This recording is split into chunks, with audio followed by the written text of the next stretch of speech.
तो दोस्तों अभी हम जानेंगे मार्क्स थ्योरी ऑफ एलिनेशन। उनकी एलिनेशन की थ्योरी क्या है वो जानेंगे। So one of the most original contributions of marks is is theory of alienation. तो मार्क्स के जो सबसे पहले पहले जो लिखित जो उनकी जो कंट्रीब्यूशन थी पॉलिटिकल साइंस में, तो वो उनकी थ्योरी ऑफ एलिनेशन उसमें से एक है। उनके पहले पहले जो उनकी जीवन की पहले पहले जो कार्यकलाप में थ्योरी ऑफ एलिनेशन सम्मिलित है। This is contained in his early work economic and philosophical manuscripts which are written in 1843। और ये जो थ्योरी ऑफ एलिनेशन ये कहाँ पे पाया जाता है? उनका सबसे पहले जो अर्ली वर्क, पहले के जीवन में जो उनकी कार्य था और उनकी जो मैन्युस्क्रिप्ट्स रिटन जो स्क्रिप्ट्स था, मैन्युस्क्रिप्ट किताब या आप कुछ पन्ने जो लिखे थे उन्होंने इकोनॉमिक एंड फिलोसफिकल मैन्युस्क्रिप्ट्स में ये थ्योरी ऑफ एलिनेशन पाया जाता है।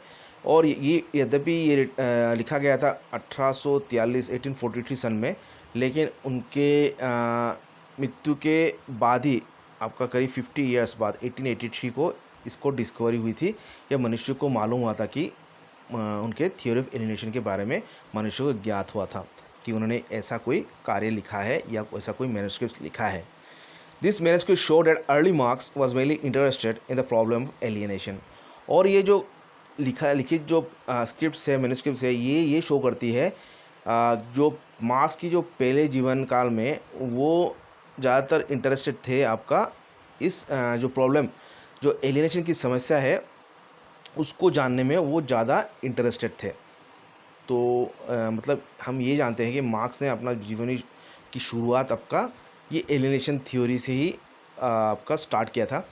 तो एलिनेशन मतलब किसी व्यक्ति या किसी भी चीज़ को उससे उसकी जो मूल जो उसकी बेस है या मूल उसकी सोर्स है उससे अलग करना, तो उसको एलिनेशन कहते हैं। ये है इसकी आपका शब्दार्थ, उसका शब्दार्थ। लेकिन मार्क्स के थ्योरी ऑफ एलिनेशन क्या मीन करता है वो हम जानेंगे अभी। In order to understand Marxian theory of alienation, it is important to understand Hegel's views on alienation. अभी देखिए, मार्क्स की जो थ्योरी ऑफ एलिनेशन थी वो आपका हेजल से आपका लिया गया था, उससे ही प्रभावित थी। तो इसलिए हमें अगर मार्क्स की थ्योरी ऑफ एलिनेशन जानना है तो हमें इससे पहले हेजल की थ्योरी ऑफ एलिनेशन हमको जानना होगा। This is so because Marx borrowed his idea of alienation from Hegel and Feuerbach's particular from Hegel. ठीक इसी तरह फोरबर्ग की नोशन ऑफ जो एलिनेशन था वो भी हेजल से प्रेरित था। यद्यपि कुछ फंडामेंटल डिफरेंसेस है इन दोनों की थिंकिंग में थ्योरी ऑफ एलिनेशन को लेके, लेकिन हेजल से ही प्रभावित थे Feuerbach. So he did so while dealing with the Hegelian notion of phenomenology. तो आपका फोरबर्ग जो जिनकी थ्योरी ऑफ एलिनेशन था वो हेजिलियन नोशन ऑफ जो फेनोमेनोलॉजी है, फेनोमेनोलॉजी किसी चीज़ की उत्पत्ति या सोर्स को जानने की जो स्टडी है उसी से प्रभावित है। For Hegel alienation is a state of consciousness as it acquaints itself with the external world in which objects appear to man external और एलियन। तो हेजल के हिसाब से एलिनेशन क्या है? एलिनेशन वो है the state of consciousness. Consciousness मतलब हमें सचेतन जो मन है मनुष्य की, जो जानता है, जो बाहरी दुनिया को एक्सपीरियंस करता है, अपने आप को जो मैं की फीलिंग, मैं हम की फीलिंग लाता है, उसी को मन की जो क्वालिटी उसी को कॉन्शियसनेस कहते हैं साइकोलॉजी में। तो as it acquaints itself with the external world, तो थ्योरी ऑफ एलिनेशन हेजल के हिसाब से उसी स्टेट है, उसी अवस्था है जब मनुष्य की जो कॉन्शियसनेस है वो बाहरी दुनिया से अपने आप को मतलब पहचान कराता है। और जो ऑब्जेक्ट्स है, बाहरी जो ऑब्जेक्ट्स है या कोई भी जो बाहरी दुनिया है वो उसके सामने मतलब मनुष्य को ये ज्ञान होता है कि वो बाहर उससे वो अलग है या उस उसमें समेटा नहीं है। वो उसका जो व्यक्तित्व है उससे बाहरी दुनिया अलग है। उसी को मतलब वही ज्ञान आपका एलिनेशन का ज्ञान है। Nature is self alienated form of spirit absolute mind. और देखिए हेजल के हिसाब से जो प्रकृति है, नेचर है, वो एक सेल्फ एलिनेटेड आपका फॉर्म ऑफ स्पिरिट या एब्सोल्यूट माइंड है। मतलब अपने आप में एक स्पिरिट है या मनुष्य एब्सोल्यूट माइंड की एक आपका रिप्रेजेंटेशन है अपने आप में। Man is self alienated spirit God in the process of dealienating itself। और हेजल के हिसाब से मनुष्य ही अपने आप में एक सेल्फ एलियनेटेड स्पिरिट या गॉड है, जो कि अपने आप से अलग होने का एक प्रोसेस में है, एक स्थिति में है। जब वो अपने आप से अलग हो जाता है तो वो एक सेल्फ एलियनेटेड स्पिरिट या गॉड बन जाता है या भगवान बन जाता है। लेकिन फोरबक का जो स्थिति था एलियनेशन को लेके, इससे इसका ऑपोजिट में था। That is man is not self alienated God, rather God is self alienated man. जैसे कि आपका हेजल मानते थे कि man is self alienated God, अपने आप से ही अलग थलग होके अपने आप में ही भगवान है। लेकिन फोरबक ये मानते थे भगवान ही मतलब सेल्फ एलियनेटेड मैन है, अपने आप से अलग थलग होके मनुष्य जब अपने आप से अलग थलग हो जाता है वो ही भगवान है। So, according to Hegel, consciousness emancipates itself from this alienation by recognizing that the objects that appear to consciousness to exist outside it are only phenomenal expression of consciousness. तो हेजल के हिसाब से जो कॉन्शियसनेस है वो अपने आप को मुक्त कर देता है ये एलिनेशन की स्थिति से, जब वो ये रिकॉग्नाइज करता है, ये मानता है कि जो ऑब्जेक्ट्स है, जो बाहरी दुनिया की जो ऑब्जेक्ट है या नेचर की जो फेनोमेना है, वो कॉन्शियसनेस को आपका कॉन्शियसनेस के सामने जो मनुष्य की सचेतन मन है, कॉन्शियसनेस है, उसके सामने इस तरह प्रकट होता है कि वो एक मतलब कॉन्शियसनेस की ही एक एक्सप्रेशन के रूप में ही मतलब वो अपने आप को एग्जिस्ट करता है।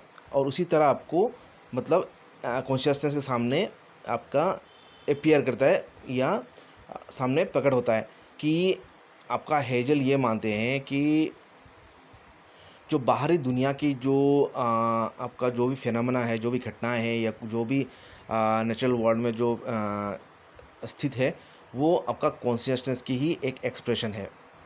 और इसी तरह आपका हेजल की जो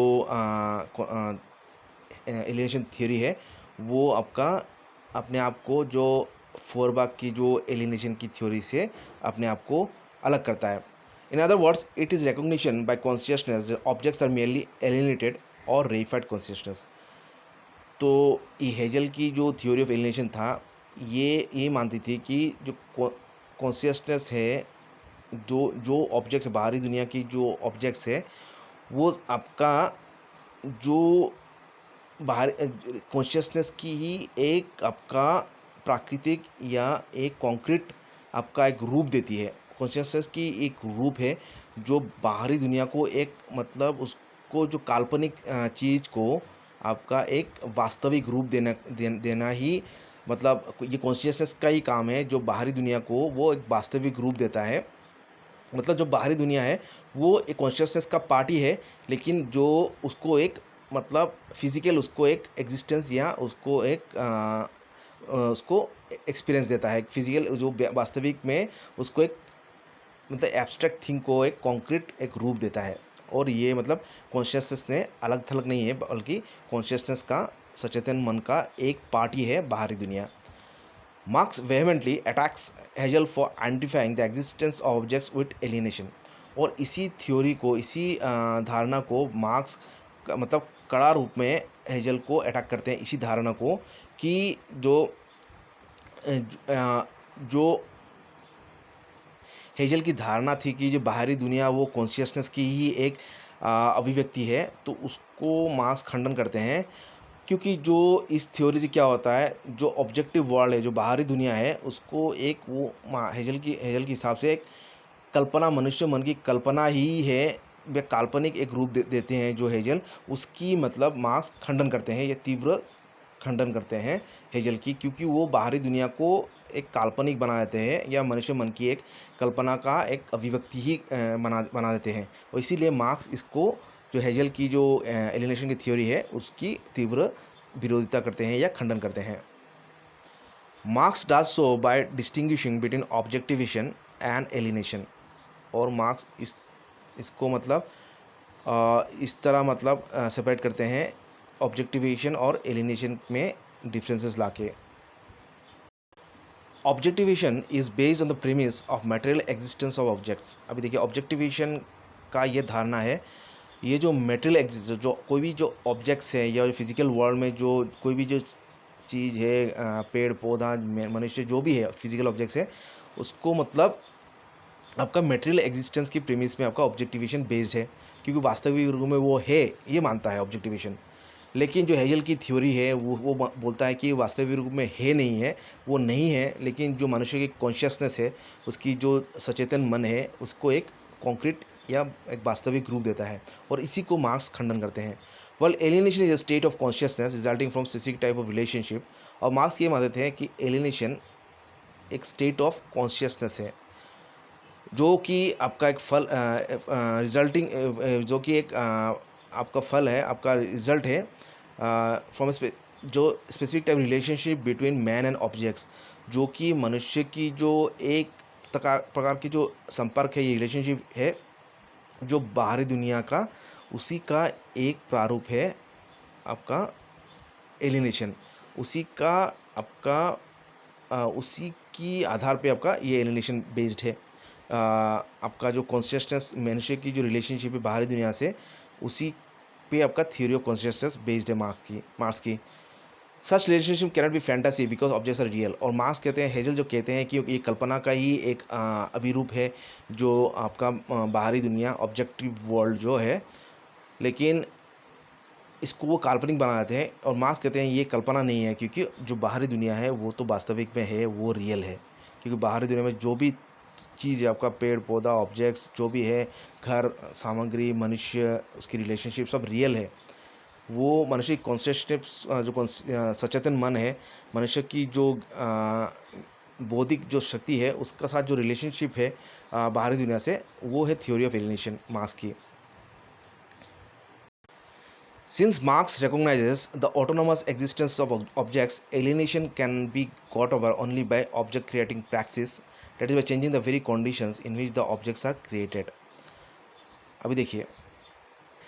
अभी देखिए मार्क्स मानते, हेजल तो मानते थे कि बाहरी दुनिया एक मतलब काल्पनिक है, लेकिन मार्क्स मानते थे कि बाहरी दुनिया तो आपका एग्जिस्ट करता है, और उसके साथ जो अगर एलिनेशन करना है, उसको अगर सेपरेट करना है व्यक्तिगत मनुष्य की स्पिरिट से, मनुष्य के व्यक्तित्व को, तो उसके लिए हमें वो कहते हैं एक ऑब्जेक्ट क्रिएटिंग प्रैक्टिस क्रिएट करना होगा, जो कि जिसका मतलब है जो कि जो कंडीशन है, जिस स्थिति में जो ऑब्जेक्ट्स क्रिएट होते हैं, कोई भी प्रोडक्ट्स या मटेरियल प्रोडक्शन होता है, उसकी कंडीशन चेंज करके ही मनुष्य को आपका मटेरियल वर्ल्ड से या बाहरी दुनिया से उसको अलग थलग कर सकते हैं।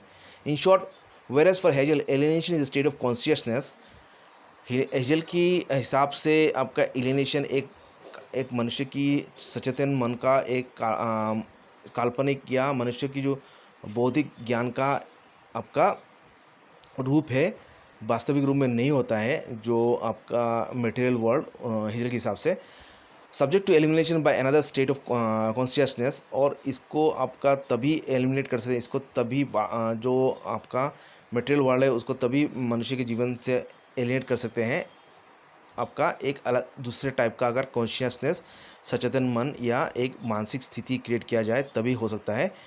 For Marx alienation is related to the real existing objects. लेकिन मार्क्स के हिसाब से सिर्फ मनुष्य की विचारधारा या सोचने का ढंग चेंज करने से मनुष्य को आउटसाइड जो फिजिकल वर्ल्ड है या जो मटेरियलिस्टिक वर्ल्ड है उससे सेपरेट नहीं किया जा सकता है, बल्कि मनुष्य मार्क्स के हिसाब से जो बाहरी दुनिया मटेरियल वर्ल्ड तो ये रियल है, तो उसके साथ उस हमें रियल वर्ल्ड में जो रिलेशनशिप है मनुष्य की जो मटेरियल वर्ल्ड से या मटेरियलिस्टिक वर्ल्ड के साथ, उसके जो स्पिरिचुअल जो रिलेशनशिप है, उसको अगर हम मतलब ये वास्तविक जो रिलेशनशिप है ऑब्जेक्ट रिलेटेड एक्टिविटी है, उसमें अगर तब्दीली लाएं, तभी ये संभव है। मतलब काल्पनिक रूप में या ज्ञान धारणा चेंज करने से नहीं होगा, लेकिन जो मनुष्य और जो ऑब्जेक्ट्स में जो रिलेशनशिप है, उसको वास्तविक रूप में उसको चेंज करके ही थ्योरी ऑफ एलिनेशन लाया जा सकता है मनुष्य की जीवन में। In Marx's view, one consequence of Hegelian position is that the whole history is reduced to the act of thinking, because Hegel sees all concrete events only as manifestation of idea of spirit. अभी देखिए hazel के हिसाब से आपका अगर marks के धारणा में जो हेजल की जो पोजीशन है उसका फलस्वरूप ये होगा, जो पूरा जो मानव समाज का जो हिस्ट्री है इसको एक मनुष्य की एक सोच का एक रिज़ल्ट या एक फैक्टर माना जाएगा, क्योंकि हेजल के हिसाब से जो भी कॉन्क्रीट इवेंट्स है, जो वास्तविक दुनिया में जो भी घटनाएं होती है, जो भी मटेरियल इवेंट्स होती है, वो सिर्फ मनुष्य की जो स्पिरिट है या कॉन्शियसनेस का जो सचेतन मन का जो एक अभिरूप ही है, और ये वास्तविकता का कोई मतलब पोजीशन ही नहीं है, कोई रियलिटी नहीं है।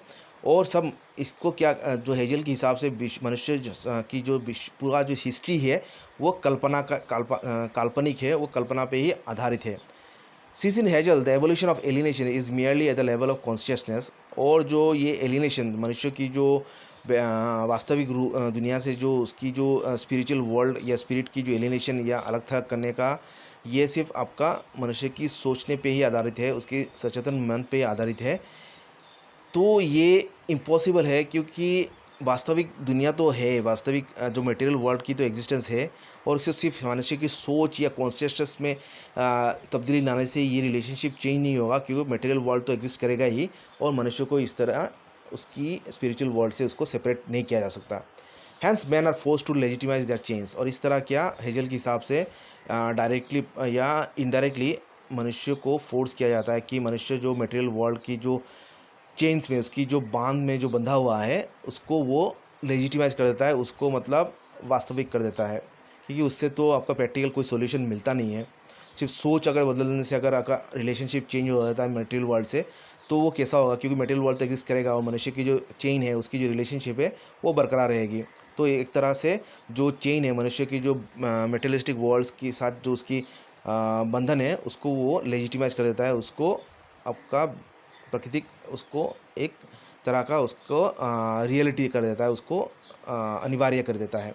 Secondly, for Marx alienation is rooted in the historical situation and it's consequences, और मार्क्स के हिसाब से जो एलिनेशन की जो धारणा है, इसकी जो जड़ है ये ऐतिहासिक स्थिति और उसके फलस्वरूप ऐतिहासिक जो घटना है उसके फलस्वरूप से ये इस पे आधारित है। In the capitalist society, the creation of objects production does not help man to realize himself, that is to realize his potential. और जो आपका जो कैपिटलिज्म है मार्क्स की, या जो कैपिटलिस्ट सोसाइटी है, वहाँ पे कोई भी मटेरियल प्रोडक्शन या कोई भी आपका जो इकोनॉमिक या मटेरियल प्रोडक्शन, वो मनुष्य को अपने आप को रियलाइज़ करने में, अपने आप को सेल्फ उसकी जो पोटेंशियल है मनुष्य की, उसकी जो क्षमता है उसको रियलाइज़ करने में मदद नहीं करती है। This inability of man to realize his potential while being engage in the creation of object causes alienation. और ये जो आपका जो अक्षमता है, जो इनेबिलिटी है कि मनुष्य को अपने आप की जो पोटेंशियल है, उसकी जो प्रैक्टिकली उसकी जो रियलिटी में उसकी जो क्षमता है, उसको नहीं जानने की जो अक्षमता, जो उसकी ये इनेबिलिटी है, और यद्यपि वो मटेरियल प्रोडक्शन मनुष्य अपने हाथों से करता है, लेकिन उस क्रिएशन में एक मज़दूर वो अपने आप का उसका जो पोटेंशियल है, उसका जो कंट्रीब्यूशन है मटेरियल प्रोडक्शन में, और उसकी जो कितनी रोल है, उसकी कितनी जो योगदान है, उसको अगर वो नहीं जानता है, तो ये मनुष्य को अपने आप से अपना जो ट्रू पोटेंशियल है, अपना जो व्यक्तिगत उसका जो प्रकृति ने जो उसको क्षमता दिया है, उससे वो अलग थलग कर देता है, क्योंकि वो उसको ज्ञान ही नहीं होता है कि उसकी योगदान है, उसकी अपने आप की क्षमता या उसकी योगदान से कितना कुछ हो सकता है, या उसके अगर कंट्रीब्यूशन के बिना जो मटेरियल प्रोडक्शन जो असंभव है, उसकी ज्ञान ही उसको नहीं दिलाता है। और ये एक तरह का मनुष्य को अपने आप की क्षमता से उसको वंचित करना है या एलिनेट करना है। Hence, alienation will be overcome when the production of objects will lead to unfolding of the human potentialities. तो मार्क्स के हिसाब से एलिनेशन तभी संभव होगा जब आपको मनुष्य को आ, ये जो स्थिति है उससे वो उभरेगा, और जब कोई भी मटेरियल सामग्री की प्रोडक्शन में या प्रोडक्ट जब प्रोडक्शन में जब उसकी योगदान होता है, उससे उसकी जो अंदरूनी जो पोटेंशियल है, क्षमता है, उसको जानने की उसको मौका मिलेगा या उसको अभिव्यक्ति करने का उसको एक मतलब एक चांस मिलेगा या जानने का उसको ज्ञान कराएगा। तभी मनुष्य को अपने स्पिरिट और मटेरियल जो ऑब्जेक्ट्स है उसमें एलिनेशन या एक जो सेपरेशन या जो ज्ञान है कि वो उसकी ट्रू पोटेंशियल और जो उसकी वास्तविक जो पोटेंशियल है, जो मटेरियल प्रोडक्शन है उसमें कितना डिफरेंसेस है, वो ज्ञान कराएगा। तभी एलिनेशन प्रैक्टिकली संभव होगा। From the above account, you must have noticed that alienation as it exists in a capitalist society has many dimensions. However, three dimensions are fundamental. तो ये जो उपरोक्त घटनाएं से हमें ये मालूम होता है, जो एक कैपिटलिस्ट सोसाइटी में जो एलिनेशन है ये आपका कई प्रकार का ये एलिमिनेशन होती है। उसकी डायमेंशन कई प्रकार कई रूप में आती है, लेकिन यहाँ पे मार्क्स ने तीन डायमेंशन की बात की है, तीन रूप की बात की है जो फंडामेंटल है उनकी एलिनेशन थ्योरी में। पहला, मैंस एलिनेशन फ्रॉम नेचर। पहला जो है वो मनुष्य को जो नेचर से, उसकी प्रकृति से अलग करता है। दूसरा, एलिनेशन फ्रॉम ह्यूमैनिटी और फेलो वर्कर्स। दूसरा है उसको अपने मानवता से या उसकी जो फेलो वर्कर्स है उससे अलग थलग कर देती है। And alienation from himself. तीसरा है एलिनेशन फ्रॉम हिमसेल्फ। अब ये कैसा होता है ये देख लेते हैं। Alienation from nature implies that laborer is alienated from his faculty and capacity of shaping the world because the world appears to him as his master। और प्रकृति से ये एलिनेशन कहा जाता है, ये जो कैपिटलिस्ट सोसाइटी में होता है इसलिए होता है कि जो लेबरर है, जो वर्क मजदूर है, उसको अपने आप की क्षमता या फैकल्टी या उसकी जो कैपेसिटी है कि वो दुनिया को एक नया रूप दे सकता है, एक नया मोड़ दे सकता है, उस कैपेसिटी से उसको अलग थलग कर देते हैं। क्योंकि पूरा विश्व ही उसको अपना मास्टर नज़र आता है, क्योंकि सभी लोग उससे काम लेते हैं, उसकी मजदूरी लेते हैं, और कोई उसको एक मतलब एक मटेरियल प्रोडक्शन का एक ज़रिया मानते हैं, उसको एक मतलब एजेंट ऑफ चेंज नहीं मानते हैं, सिर्फ एजेंट ऑफ प्रोडक्शन मानते हैं। Secondly, alienation occurs because of the workers inability to own the product of his work. ये सबसे इंपॉर्टेंट है, क्योंकि जो एलिनेशन होता है, जो एक देखिए एक मजदूर तो आपका खेत में या मिल में या इंडस्ट्री में एक सामान अपना लेबर से प्रोड्यूस करता है, लेकिन जब वो सामान प्रोड्यूस कर देता है तब वो उस प्रोडक्ट, यद्यपि उसका मेहनत की फलस्वरूप वो हुआ है, लेकिन वो उसका नहीं होता है, उसका मालिक का हो जाता है।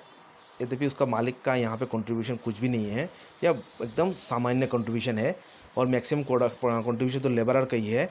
उसी के हाथों से उगाया गया खेत या आपका फसल या उसी के हाथों से प्रोड्यूस किया गया कोई भी सामग्री उसका नहीं रहता है, बल्कि फैक्ट्री का मालिक का हो जाता है या ज़मीन का मालिक का हो जाता है, which belongs to someone else. Not only this, even his labor is not his own because he is sold to it to another।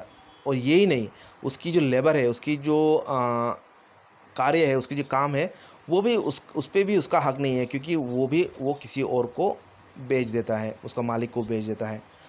मोreover, what is embodied in the product of his labor is no longer his own। और जो वो produce करता है मजदूर, वो उसका नहीं होता है। Hence he gets alienated from the object of his labour. और उसी की जो प्रोडक्शन है उससे उसको वंचित किया जाता है। उसी की प्रोडक्ट से वो जो उसने जो अपने हाथों से जिसको प्रोड्यूस किया है, जिसको बनाया है, उससे उसको वंचित किया जाता है, उसका मालिक को वो चीज़ चला जाता है। This object he has produce assumes an external existence. और देखिए ये एलिनेशन की बात है, क्योंकि उसने अपने हाथों से आपका देखिए कोई भी सामान बनाया है, लेकिन उसका अभी उसकी यद्यपि उसका मेहनत का ही फल है, लेकिन ये अभी उससे अलग एक एग्जिस्टेंस, अलग थलग वो एग्जिस्टेंस अभी बनाती है, जो कि उससे अलग है।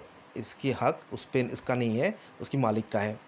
It exist independent outside him and appears alien to him. और ये उसकी प्रोडक्ट मेहनत का फल है, लेकिन ये अभी एक बाहरी चीज़ बन जाता है उसके लिए, और जो कि एक एलियन हो जाता है, एक आपका अजनबी, एक प्रोडक्ट हो जाता है जिस पे उसका कोई हक नहीं है।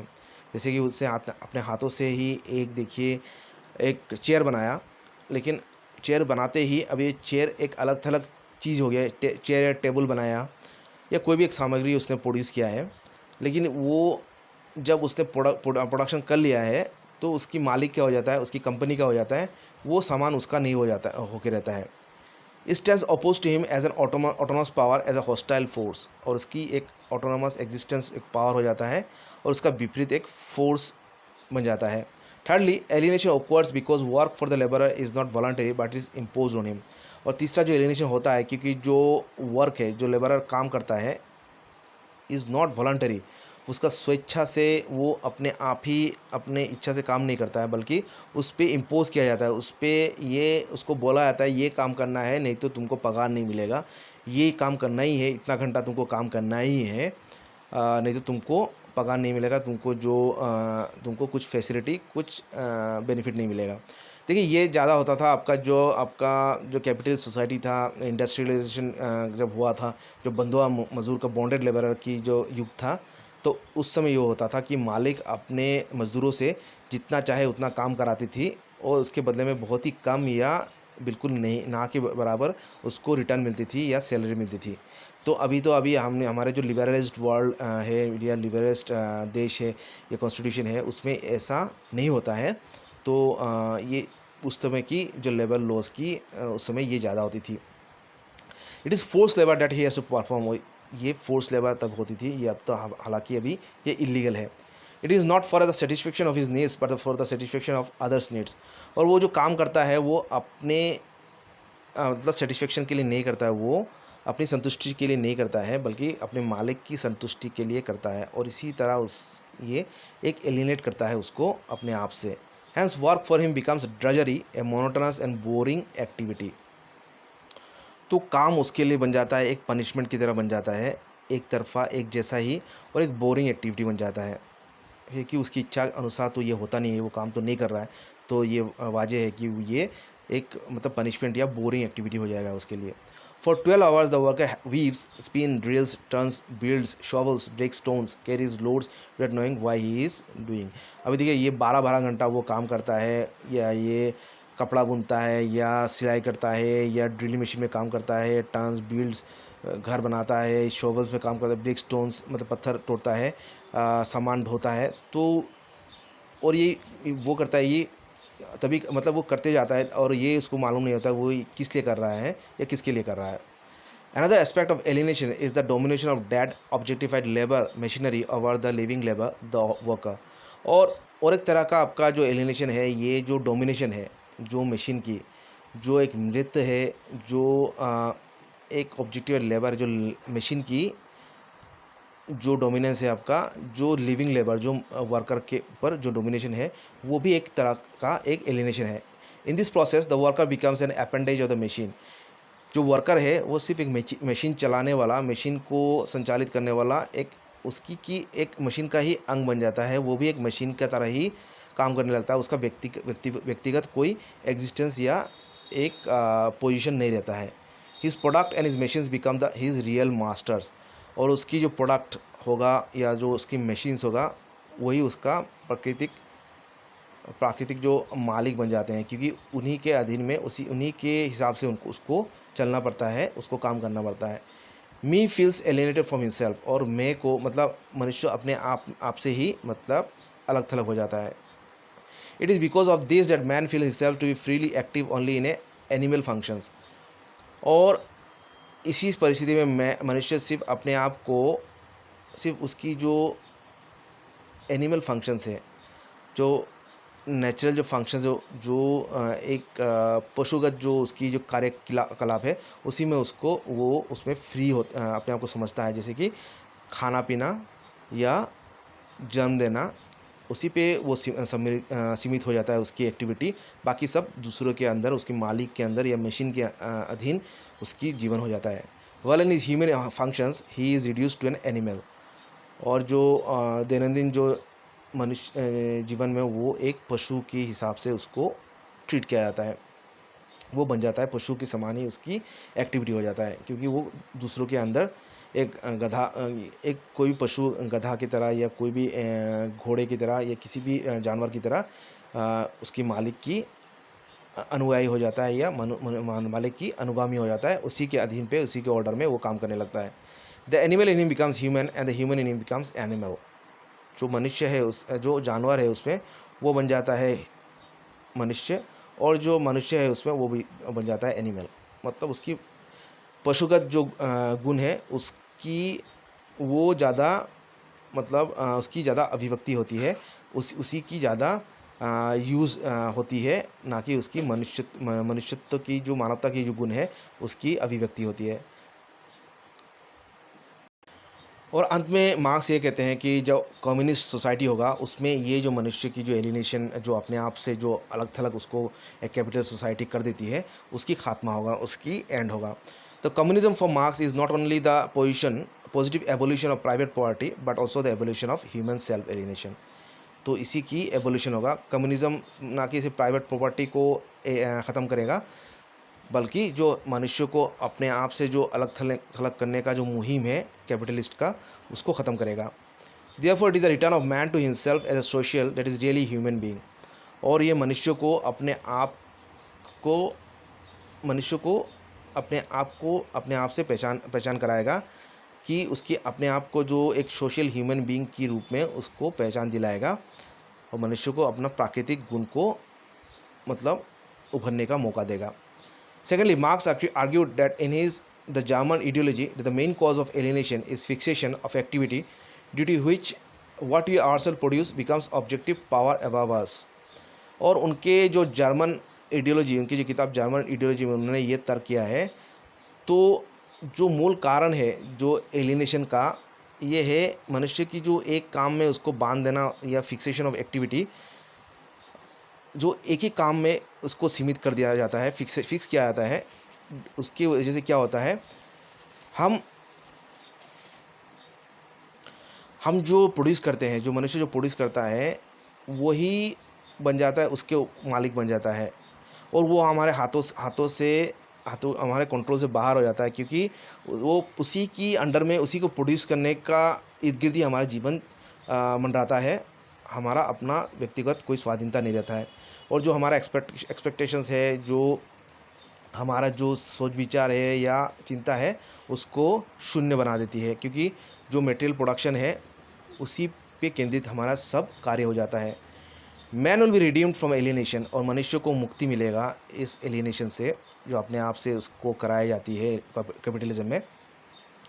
वो तभी संभव होगा जब एक कम्युनिस्ट सोसाइटी एस्टाब्लिश्ड होगा, because nobody will have any exclusive sphere of activity and each one can become accomplished in any branch he wishes। क्योंकि जो कम्युनिस्ट सोसाइटी होगा, जब कम्युनिज्म एस्टेब्लिश होगा, कोई भी व्यक्ति को एक कार्य में उसको सीमित नहीं किया जाएगा, बल्कि सभी को किसी भी क्षेत्र में वो उसको दक्षता या महारत हासिल करने का मौका मिलेगा, जिसमें उसका मन लगे, जो वो सोचे, जो उसको अच्छा लगे उसी में उसको कार्य करने का मौका मिलेगा। जो वो प्रोड्यूस करना चाहता है उसको उसको प्रोडक्शन करने का मौका मिलेगा, अधिकार मिलेगा। इस तरह वो उसको अपने आप से मतलब मुक्ति मिलेगा। There it will be possible for me to do one thing today and another tomorrow, to hunt in the morning, fish in the afternoon, rear cattle in the evening, criticize after dinner, doing just that which gives him pleasure, without ever becoming a hunter, fisherman, shepherd or critic। और ये कहते हैं कि जो communist society होगा उसमें एक व्यक्ति को एक दिन एक काम करने का मौका मिलेगा, दूसरा दिन उसे अलग काम करने का मौका मिलेगा। जैसे कि एक दिन अगर उसने शिकार किया सुबह में, तो मछली मारेगा दोपहर में, या शाम को वो पशु चढ़ाएगा। मतलब एक दिन में वो कितना काम कर सकता है वो भी अपने हिसाब से, और खाने के बाद दूसरे को क्रिटिसाइज़ करने का भी मौका मिलेगा। मतलब जो उसको प्लेजर देता है, जिसको उसमें आनंद मिलता है, वही काम उसको करने का मौका मिलेगा, और वो उसका काम एक स्पेसिफिक कार्य में उसमें सीमित नहीं होगा। वो एक सिर्फ हंटर या एक फिशरमैन या एक शेफर्ड या एक क्रिटिक, मतलब उसका कार्यकलाप या उसका दैनंदिन जीवन यापन एक ही फंक्शन में सीमित नहीं होगा। This is the real estate of freedom for man from alienation and exploitation. और यही होगा मनुष्य की प्राकृतिक फ्रीडम, उसकी मुक्ति होगा, जो उसको जो एलिनेशन, जो उसको अपने आप से जो अलग थलग कर देती थी, जो एलिनेशन की समस्या थी, और जो उसकी शोषण एक्सप्लोरेशन, उससे जो इंडस्ट्रियलिस्ट या कैपिटलिस्ट करते थे, उससे उसको मुक्ति दिलाएगा। और ये तभी संभव होगा जब एक कम्युनिस्ट सोसाइटी विराजमान होगा, एस्टेब्लिश होगा। तो ये था मार्क्स थ्योरी ऑफ एलिनेशन। तो नेक्स्ट हम लोग डिस्कस करेंगे मार्क्स थ्योरी ऑफ डायलेक्टिक्स। तो आशा करता हूँ आज का क्लास आप लोगों को अच्छा लगा है। अच्छा लगा है तो लाइक कमेंट कीजिएगा, और आप लोगों का अगर कुछ सुझाव है तो वो भी कमेंट सेक्शन में आप लोग लिख सकते हैं। तो और चैनल को आप लोग सब्सक्राइब कीजिएगा, जिससे कि आने वाला क्लास आप लोगों को मिल जाए। तो आज के लिए इतना ही। आशा करता हूँ नेक्स्ट क्लास में फिर मुलाकात होगी। आज के लिए इतना ही। Thank you.